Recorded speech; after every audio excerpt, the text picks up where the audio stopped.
A lot of people think people like to perform because they just want to hear the applause. And I think that's important, but for me, it's almost sort of like exercising weird creative demons. I sing weird stuff all day long, but I don't feel like when I wake up in the morning, like I'm a singer. You know, I don't wake up and I'm like, oh, now I'm going to wake up and do a brand new aria that reflects the moment of the day. I don't feel anything weird like that. I mean, I'm not like, you know, I don't feel like if I don't sing every day, like my life isn't complete. What I mean by like I have to sing is more like I feel like I sort of owe it to the universe. That sounds so like egomaniacal, but I can't imagine like not getting part of that out.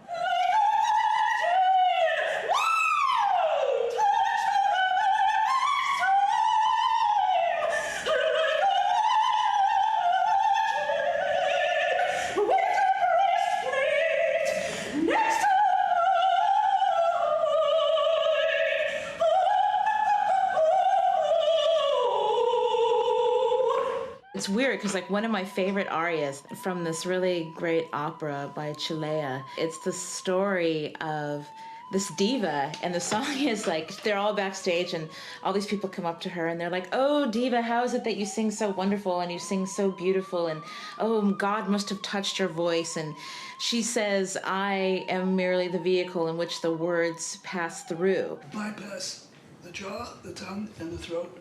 Let the breath bring the tone into the sounding board where the brains are supposed to be, right? Yeah, right? Because sopranos have resonance where their brains are supposed to be. Yeah, okay, all right. Being able to have each note be a money note, to love each note, whether it's your highest note or just some note in the middle. I mean, that's like being true to what your gift is. And that's why, I mean, I think why I've done so many different kinds of vocal singing, like it doesn't seem very fair to my voice not to use all of it, you know, not to be able to sort of encompass what the whole thing is. You know, it's like the shade of blue. How many billions of shade of blue are there?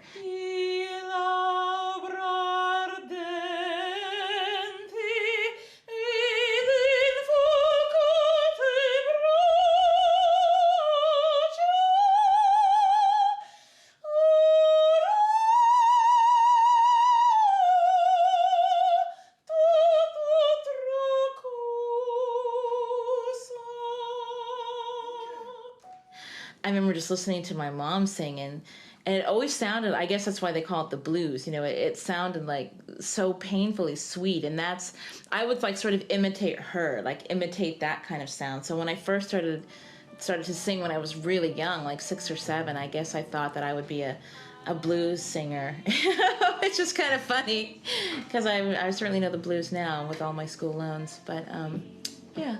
That sound I kind of wanted to imitate. I wanted to sound like a big black lady, you know, who had a lot of sorrow, even though I had no idea what it meant.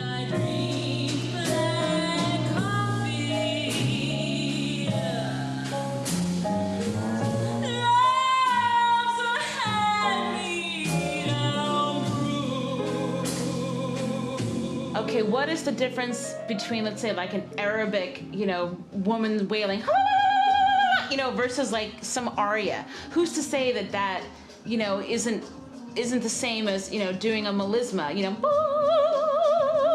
know, in an aria? It's different cultures, but it's almost like the same sound. And that's sort of stripping away the vehicle and just providing the sound. I sort of feel possessed almost, like by my voice. Like I never know what's gonna happen or what's gonna come out. And if anybody says that they do know, they're lying, because there's no way. Every single day your body is different. We learn things, but then it just becomes this thing. It's just sort of like this living thing. It's the sound is what it is.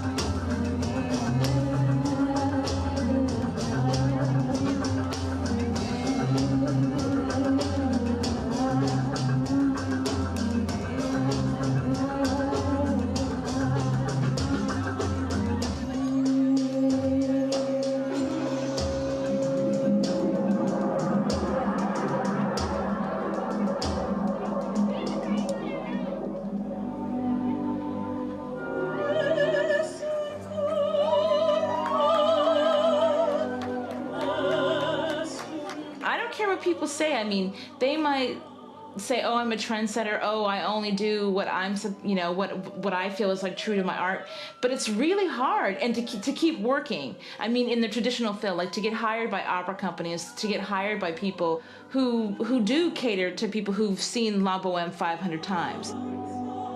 Because like all the time that I was at Juilliard, I felt like I was meeting this sort of, you know, oppressive wall of, you're very different and we're not sure we can trust you to do these kinds of things, you know, we're not going to have you a part of it. I mean, I'm not saying, you know, change the whole opera around and turn it into something that it isn't, because you have to respect the form and you have to respect what the composer wrote, but you really have to make it your own.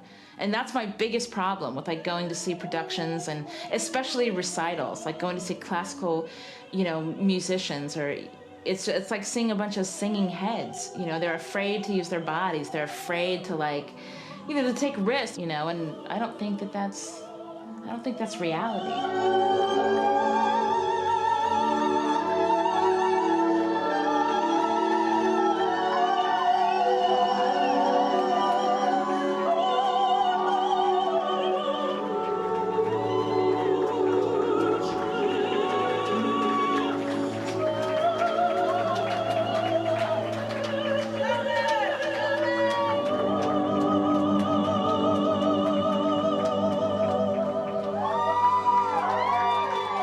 But I think if people dig it, that's what's important. If you're able to reach somebody, if they're feeling something, then you've done your job. Just singing and having people love it for the sound of the voice and not just for what it stands for. But it's gonna take people like me, you know, to go out there and be labeled freaks and, you know, somebody who has to try to make it her own because she can't make it in that world. No, I don't agree with that. I don't agree with that at all, and I think I can do it. It's gonna take me a long time, though, because it's been taking me a long time, but, you know, I'm not gonna change, I'm not going anywhere, and I'm certainly not gonna give it up, so there.